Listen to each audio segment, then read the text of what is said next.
You can make $400,000 and $10,000 every month doing what you love. It just takes a little bit of elbow grease. I'm going to show you how. Check this out. Okay, so a well-monetized email list or newsletter can make you $1 per month per subscriber. Obviously, that can go up or down depending on what you're writing about and how well you do it, but it's a pretty good rule of thumb. Give me a like and a follow because I'm going to show you exactly how to make that newsletter yourself, even if you don't know what to write about. So you got to pick a niche that you find interesting and you want to work on creating a newsletter about. I think it's important to pick something that's evergreen and growing and not just seasonal or every 4 years like the World Cup. Then you want to go over to something like Google Trends, type in your niche, and make sure that there are lots of searches for it over time and possibly that it's growing.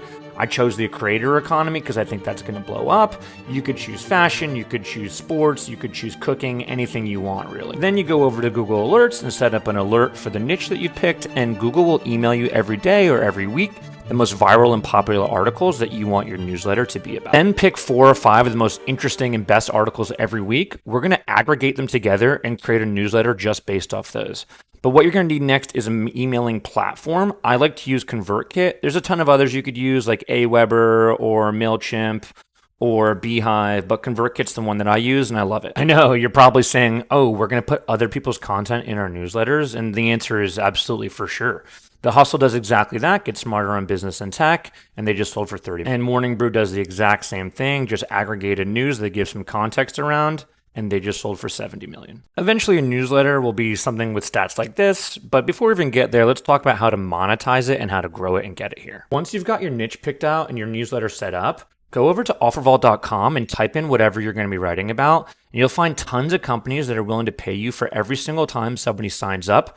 We're going to put these advertisements in the newsletters we're sending out. In the newsletter, you just have a little sponsored section and you put the ad for something you decide to promote. And if people sign up, you get paid. This is an example of how Morning Brew has done it. All right, so you've picked your niche, you've figured out how to get free content, we figured out how to make money off it. Now let's look at how to get some subscribers. Clearly, if you want to use a budget, you could go run ads and use Facebook or TikTok and get subscribers. Here's a test I did and was getting them for $3.27 each. If you don't have a budget for ads, go over to Facebook groups and type in the niche you've picked. You're going to find tens of thousands, if not hundreds of thousands of people that have already gathered together and are talking about what you're writing about. So join those groups and start sharing your newsletter. Now you've got your newsletter set up, you figured out how to grow it, and you figured out how to make money off it. But you probably want to know how we figured out $10,000 a month or $400,000 in value. Like and subscribe for part 2 where I break down the numbers.